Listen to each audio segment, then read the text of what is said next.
Di atas kertas, Rusia memenangkan perang ekonomi melawan Barat.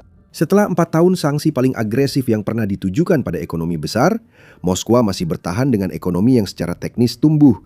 Rubel pernah turun tajam, lalu kembali mendekati level sebelum perang. Vladimir Putin tetap menyatakan waktu berpihak pada Rusia, namun inilah yang tidak terlihat dari gambaran di atas kertas itu.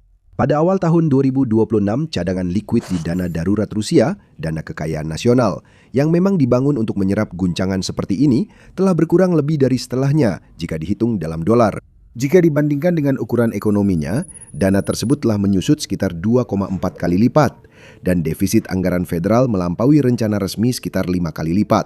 Itu bukan negara yang sudah beradaptasi, melainkan negara yang menguras tabungan demi perang dan berharap tak ada yang menghitungnya. Hari ini kita akan menghitungnya, karena di balik permukaan yang tampak stabil itu, Rusia membawa 10 kelemahan struktural. Meskipun tidak ada satupun dari mereka yang kemungkinan besar akan menyebabkan keruntuhan total, setiap kelemahan itu semakin memburuk dan beberapa di antaranya saling memperburuk satu sama lain. Nomor 1, anggaran atau ketiadaannya. Mari kita mulai dengan uang, karena segalanya bermula dari sana. Pada tahun 2021, setahun sebelum invasi, pertahanan dan keamanan dalam negeri menghabiskan sekitar 24% dari anggaran federal Rusia. Pada tahun 2025, angka itu telah naik menjadi sekitar 40%. Jumlah pastinya sulit diketahui karena Rusia terus merahasiakan pengeluaran proyek pertahanan. Beberapa sumber menyebut pengeluaran yang diklasifikasikan setidaknya sebesar pengeluaran nominal. Sebagai contoh, hanya dalam 3 kuartal pertama tahun 2025, sebanyak 7 triliun rubel atau sekitar 88 miliar dolar telah dialokasikan untuk pos anggaran tertutup ini. Itu merupakan peningkatan besar sebesar 39% dibandingkan periode yang sama tahun sebelumnya. Sekarang lihat sisi pendapatan. Dan disitulah Rusia benar-benar dalam masalah. Rusia menyusun anggaran tahun 2025 dengan asumsi harga minyak sekitar $70 per barel. Namun kenyataannya rata-rata hanya $58 per barel. Pemerintah juga bertaruh pada rubel yang lebih lemah untuk menambah pendapatan, tetapi rubel tetap kuat. Pendapatan minyak dan gas turun hampir 1/4 dari tahun lalu, sedangkan pengeluaran terus naik. Moskow pun melakukan langkah umum pemerintah saat mengalami kesulitan keuangan. Mereka merevisi anggaran 2 kali dalam setahun. Defisitnya tetap membengkak menjadi 5,6 triliun rubel, sekitar 5 kali lipat dari yang direncanakan. Jika ditambah dengan anggaran daerah yang kesulitan serta dana pensiun dan kesehatan, total kekurangan dalam keuangan publik Rusia mencapai 8,3 triliun rubel. Itu hampir 4% dari seluruh ekonomi. Tanpa pinjaman barat, Kremlin hanya bisa meminjam di dalam negeri dengan bunga tinggi atau menggunakan dana kekayaan nasional. Mereka melakukan kedua cara itu. Dalam nilai dolar, dana itu sudah susut hampir setengah, meski harga emas rekor tertinggi sempat menopang nilainya. Situasinya begitu buruk, sehingga pemerintah terpaksa mengusulkan pengurangan anggaran militer untuk tahun 2026. Menurut Sipri, langkah ini juga kemungkinan akan diubah untuk meningkatkan anggaran. Tapi semua ini justru semakin menunjukkan mengapa Rusia perlahan-lahan kehabisan uang. Rusia sulit mempertahankan pertumbuhan ekonomi, tapi tetap harus meningkatkan anggaran militer agar tak terlihat lemah atau demi kemajuan. Pada akhirnya, ini akan menjadi situasi yang merugikan. Yang kedua, ketergantungan pada Tiongkok. Masalah kedua sebagian berasal dari yang pertama, berkaitan dengan ekonomi Rusia. Karena ketika Eropa memberlakukan sanksi, Rusia terpaksa mencari pemasok lain. Tiongkok terbukti menjadi mitra yang bersedia. Pada tahun 2025, Tiongkok mengambil sekitar 30% dari seluruh ekspor Rusia, naik dari 16% sebelum perang. Tiongkok memasok sekitar 35% dari impor Rusia. Dan dalam kategori yang benar-benar menjaga ekonomi perang tetap berjalan, seperti mesin, peralatan industri, dan suku cadang, bangsa Tiongkok telah naik setinggi 90%. Cukup lihat pasar mobil untuk menyaksikan pengambil alihan itu. Pada 2019, merek Tiongkok hanya mewakili 2% mobil baru yang terjual di Rusia. Pada tahun 2025, mereka menyumbang sedikit lebih dari setengahnya. Produsen mobil barat hengkang, produksi Rusia sendiri runtuh, dan Beijing mengisi kekosongan itu. Bahkan dana kekayaan nasional yang disebutkan sebelumnya kini bergantung pada Tiongkok karena yuan Tiongkok menyumbang hampir 60% dari cadangan likuidnya. Namun hubungan ini sangat timpang karena perdagangan dengan Rusia hanya sekitar 3% dari ekspor Tiongkok. Bagi Beijing, Rusia hanyalah pelanggan kecil. Bagi Moskwa, Tiongkok adalah segalanya dan Tiongkok mengetahuinya. jadi Beijing yang menentukan syarat. Beijing menuntut diskon besar untuk minyak dan batu bara Rusia, hingga 50% dari harga yang dulu Rusia kenakan ke Eropa. Beijing juga memperlambat pembangunan pipa gas yang sangat diinginkan Moskwa seperti Power of Siberia 2 dengan menahan-nahan memberikan rincian lengkap tentang pendanaan proyek dari pihak mereka.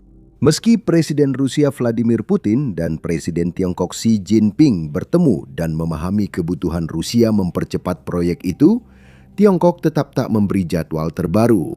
Tiongkok juga menolak untuk berinvestasi dalam produksi Rusia atau menyerahkan teknologi canggih. Tiongkok senang menjual barang jadi ke Rusia dan mengambil bahan mentah, namun tidak membantu Rusia berkembang. Rusia mengganti ketergantungan pada Barat yang dibenci dengan ketergantungan pada Tiongkok yang tak terhindarkan. Nomor 3. Masalah teknologi. Militer modern bergantung pada teknologi, dan Rusia mulai kekurangan teknologi itu. Selama 30 tahun, Barat praktis mengendalikan ekonomi modern Rusia. Uni Eropa dan Amerika Serikat menyumbang sekitar 2/3 dari seluruh investasi langsung asing di negara itu.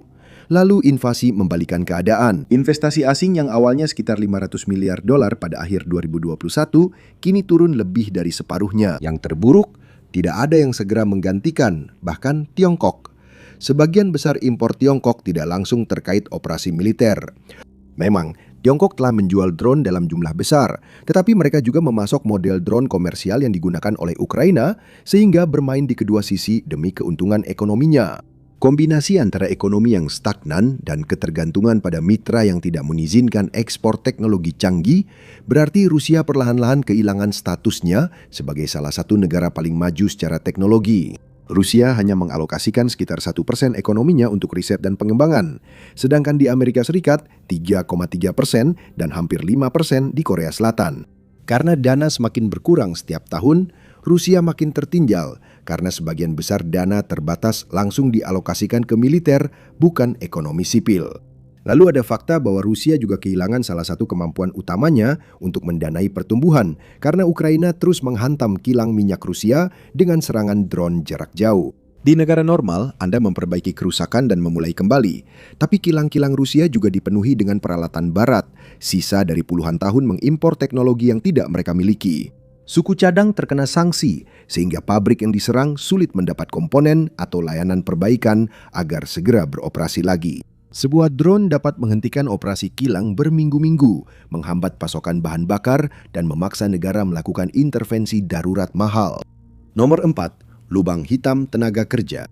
Meski Rusia memperbaiki kilang minyak dan membangun kembali jalur perdagangan global, mereka kemungkinan tetap tak mampu melayani semuanya tepat waktu. Itu karena negara tersebut memiliki salah satu masalah demografi yang paling paradoks, yaitu tingkat pengangguran yang rendah, hanya 2,1% pada akhir tahun 2025. Meskipun ini terdengar seperti keuntungan ekonomi bagi orang yang tidak tahu, kenyataannya justru sebaliknya. Sebagian besar negara barat memiliki tingkat pengangguran sekitar 6,4% selama 4 tahun terakhir. Sebagai pengingat singkat, tingkat pengangguran dihitung dengan membagi jumlah orang yang menganggur dengan total jumlah angkatan kerja, lalu mengalihkan hasilnya dengan 100. Dan memang, dunia dilanda pandemi besar, tetapi tingkat pengangguran justru turun dari level sebelum COVID. Namun Rusia memiliki sekitar 1,5 hingga 2 juta lowongan pekerjaan yang belum terisi, dan memang tidak ada cukup pekerja untuk mengisinya. Lebih parah lagi, penyebabnya makin saling bertumpuk. Salah satunya, populasi menua cepat, karena ada sekitar 7,5 juta lebih banyak warga Rusia berusia 60-an daripada 20-an. Generasi besar mulai pensiun, dan generasi kecil yang lahir di masa kacau tahun 1990-an tidak bisa menggantikan mereka dalam jumlah besar. Perang membuat masalah ini jauh lebih buruk. Ratusan ribu pria usia kerja ditarik ke dalam tentara atau tewas di garis depan. Ratusan ribu lainnya juga melarikan diri dari negara untuk menghindari mobilisasi. Mereka biasanya adalah spesialis TI dan insinyur yang dibutuhkan Rusia. Pengetatan Kremlin terhadap migran juga menutup akses tenaga kerja yang sebelumnya mengisi kekosongan. Lalu ada masalah di mana negara begitu kekurangan tentara untuk dikirim ke garis depan, sehingga terus meningkatkan bonus perekrutan militer. Pada tahun 2025, beberapa wilayah melaporkan bahwa gaji tahunan untuk seorang tentara kontrak baru dengan bonus awal akan 4,5 kali lebih tinggi daripada rata-rata gaji tahunan. Dan ini memicu reaksi berantai. Gaji tinggi di militer berarti terlalu sedikit pekerja di sektor lain, yang berarti upah naik lebih cepat daripada produktivitas yang kemudian memicu inflasi. Jadi, tidak ada cukup orang untuk mengisi pekerjaan di Rusia, namun pekerjaan yang ada pun tidak memberi penghasilan yang cukup untuk memenuhi kebutuhan Rusia. Pasar barang non-esensial seperti industri otomotif adalah indikator yang bagus di sini. Pada paruh kedua tahun 2025, produsen mobil Rusia Avtovaz, Kazas, dan Gaz begitu tertekan karena penjualan truk turun hingga setengahnya, sehingga mereka memangkas jam kerja menjadi 4 hari dalam seminggu. Artinya pekerja mendapat penghasilan lebih sedikit dan siklus ini berulang. Nomor 5. Spiral kematian demografis. Kekurangan tenaga kerja terkait langsung dengan angka terburuk dalam laporan ini. Rusia mengalami penurunan populasi selama hampir 3 dekade terakhir. Tingkat fertilitas terendah terjadi di 1990-an dan tidak pernah pulih cukup lama untuk berdampak. Angka tersebut naik dari titik terendah sepanjang sejarah, yaitu 1,16 pada tahun 1999, ke angka tertinggi yang disebut-sebut, yaitu 1,78 pada tahun 2015, lalu turun kembali menjadi 1,4 pada tahun 2023. Imigrasi sebelumnya menutupi kekurangan itu, namun kini tidak berhasil karena migrasi bersih negatif pada 2022. Negara ini semakin mengecil dengan tingkat kelahiran yang rendah dan lebih banyak orang yang pergi daripada yang datang. Lalu datanglah perang. Perkiraan independen yang menggabungkan catatan publik menyebutkan jumlah tentara Rusia yang tewas di garis depan setidaknya 220.000 orang pada Mei 2026. Kementerian Pertahanan Rusia terakhir kali mengumumkan jumlah korban tewas pada September 2022 dengan klaim kurang dari 6.000 orang meninggal. Kesenjangan antara propaganda dan kuburan sangat besar, dan Kremlin merahasiakan angka sebenarnya, jadi Anda tidak bisa melihatnya. Jadi, apa jawaban Kremlin? Bukan kebijakan yang benar-benar bisa berhasil. Sebaliknya, mereka memberi insentif keuangan untuk siswi hamil, membatasi aborsi, dan memperketat migran yang sangat dibutuhkan ekonomi. Inilah lingkaran setan itu. Perang membunuh pria usia produktif. Lebih sedikit pria berarti lebih sedikit pekerja dan lebih sedikit ayah. Lebih sedikit ayah berarti lebih sedikit anak. Lebih sedikit anak berarti tenaga kerja yang bahkan lebih kecil lagi di generasi berikutnya. Perang pada dasarnya merampas masa depan Rusia. Perang juga masih jauh dari selesai dan semakin mulai berdampak pada warga Rusia di kota-kota besar yang membawa kita langsung ke poin berikutnya. Tapi sebelum kita lanjut, pastikan Anda sudah berlangganan The Military Show untuk mendapatkan analisis harian seperti ini. Kami memantau geopolitik global agar Anda selalu terinformasi. Nomor 6. Para veteran yang pulang dalam keadaan brutal. Sekarang beberapa tentara memang pulang, dan bagi semakin banyak komunitas di Rusia, itu adalah bencana tersendiri. Rusia mengisi barisannya sebagian dengan merekrut narapidana langsung dari penjara dengan janji pengampunan. Mereka melemparkan pria trauma yang telah mengalami kekerasan ke medan perang, lalu mengirim penyintas kembali ke sipil tanpa dukungan, rehabilitasi, atau pengampunan nyata. Hasilnya sesuai harapan Anda. Menurut catatan dari media independen Virskaya, para veteran yang kembali dari Ukraina telah membunuh atau melukai serius lebih dari 1.000 orang di tanah air pada akhir tahun 2025, dengan setidaknya 551 orang tewas. Dan itu hanyalah kasus-kasus yang terdokumentasi. Data kejahatan mendukungnya, karena tahun 2024 mencatat jumlah kejahatan serius tertinggi di Rusia dalam 14 tahun, dan tren ini terus naik hingga 2025. Klaster kekerasan juga muncul di wilayah perbatasan Ukraina dan semakin sering di beberapa wilayah minoritas etnis di Rusia. Ini adalah racun bagi Kremlin dengan cara yang tak bisa dicapai sanksi. Tentara Rusia selalu jadi kebanggaan nasional. Kini, warga Rusia sering melihat pembunuh yang diampuni di jalan dan membaca kisah komandan yang menyiksa anak buah serta mengirim prajurit terluka kembali untuk mati. Mitos tentang tentara heroik yang sangat ingin dipublikasikan oleh Rusia kini berubah menjadi ketakutan. Dan negara pada dasarnya tidak melakukan apa-apa. Tidak ada rehabilitasi serius atau hukuman lebih berat, karena mengakui masalah berarti mengakui perang yang menciptakannya. Anggaran yang ketat juga membuat program pemerintah untuk kesehatan mental sulit dibuat. Dana negara pembela tanah air yang baru didirikan seharusnya menyediakan konseling psikologis, namun cakupannya sangat terbatas dan tidak membantu yang paling membutuhkan. Semakin banyak tentara pulang, masyarakat makin sadar masalah perang ini yang terkait dengan persoalan berikutnya. Nomor 7, kelelahan perang mulai terasa. Sekarang semakin banyak orang yang mulai lelah dengan perang, dan propaganda terus-menerus dari Kremlin sudah tidak cukup lagi untuk meredam ketidakpuasan itu. Hal ini menciptakan semacam paradoks di tengah opini publik Rusia. Orang-orang akan mengatakan kepada lembaga survei bahwa mereka mendukung perang, tetapi pada saat yang sama ingin perang itu segera berakhir. Per Februari 2026, dalam survei yang dilakukan oleh Levada Center yang independen, sekitar 72% warga Rusia mengatakan mereka mendukung tindakan militer di Ukraina. Namun, dukungan untuk membuka negosiasi damai mencapai 67%, yang merupakan angka tertinggi, sementara persentase yang ingin pertempuran terus berlanjut turun menjadi hanya 24%.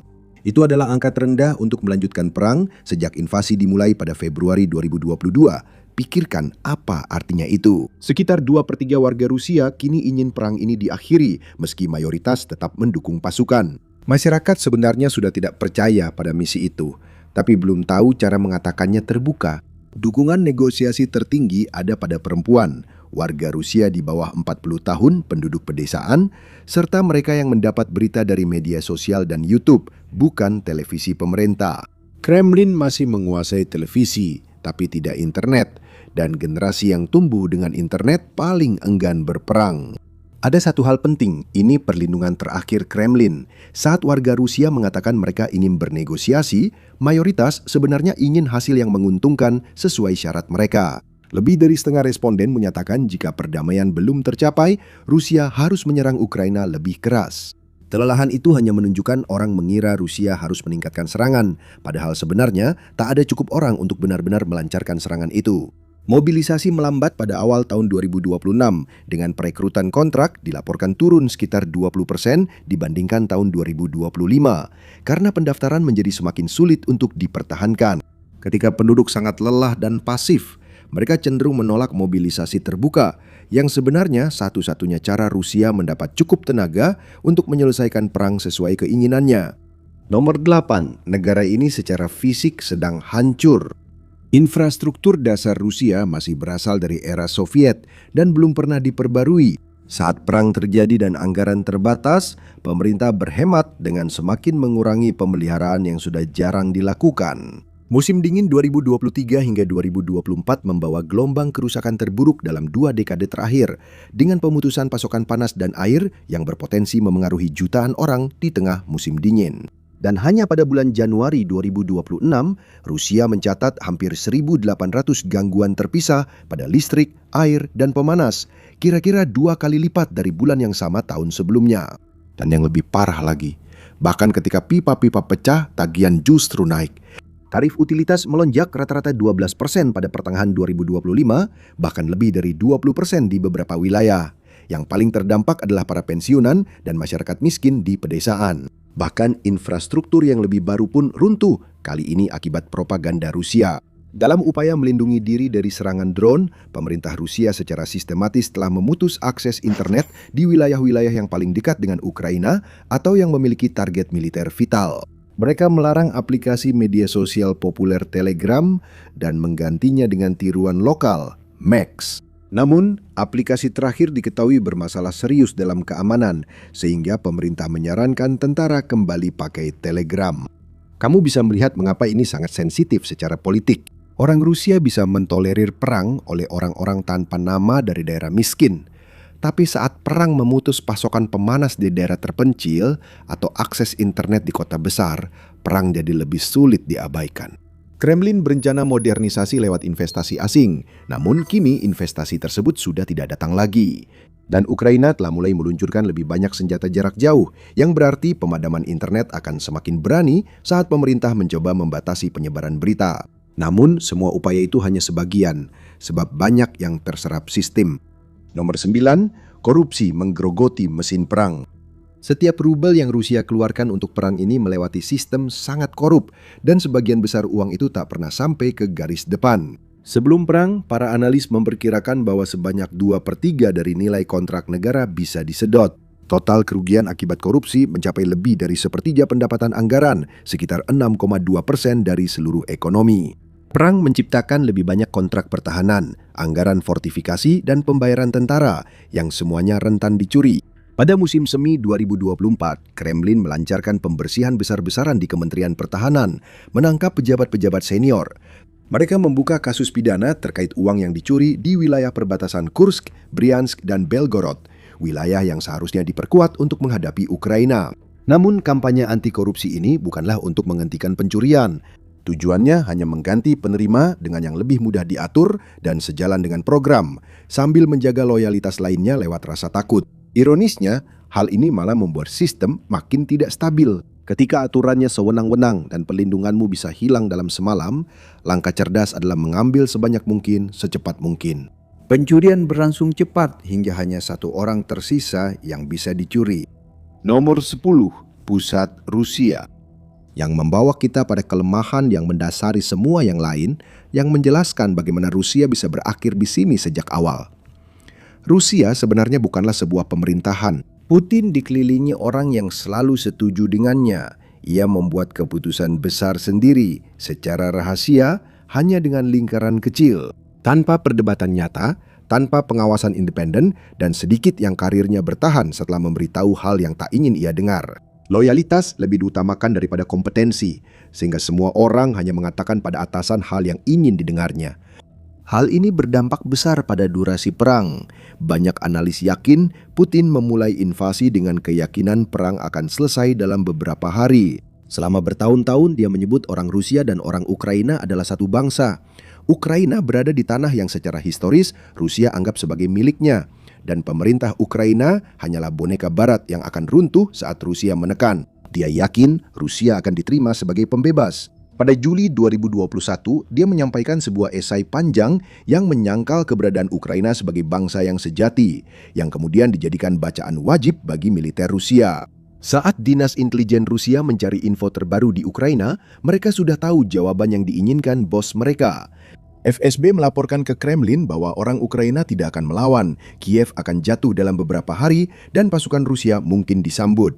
Jadi Rusia melancarkan perang terbesar di Eropa sejak 1945 berdasarkan intelijen yang pada dasarnya dibuat untuk menyenangkan Putin. Tak seorang pun di ruangan itu bisa berkata, Tuan Presiden ini salah. Sistem yang sama juga mengatur negara dan Dewan Perang. Bagian terburuknya adalah segalanya bergantung pada Putin pribadi, tanpa penerus atau mekanisme jika dia tiada. Jika sesuatu terjadi pada Putin dan mengingat usianya yang sudah lanjut, kemungkinan itu semakin besar, Rusia mungkin akan memasuki situasi rebutan kekuasaan di antara kelas penguasa yang tersisa. Dengan sisa-sisa pemerintahan yang ada akan diperebutkan dan diambil bagiannya. Namun masalah terbesar adalah semua efek ini saling mempengaruhi, hingga perang tidak lagi sepenting dulu. Jika perang berhenti besok, Rusia tetap akan hancur. Untuk mempelajari lebih lanjut, tonton video ini. Dan pastikan untuk berlangganan The Military Show untuk berita harian tentang peristiwa global.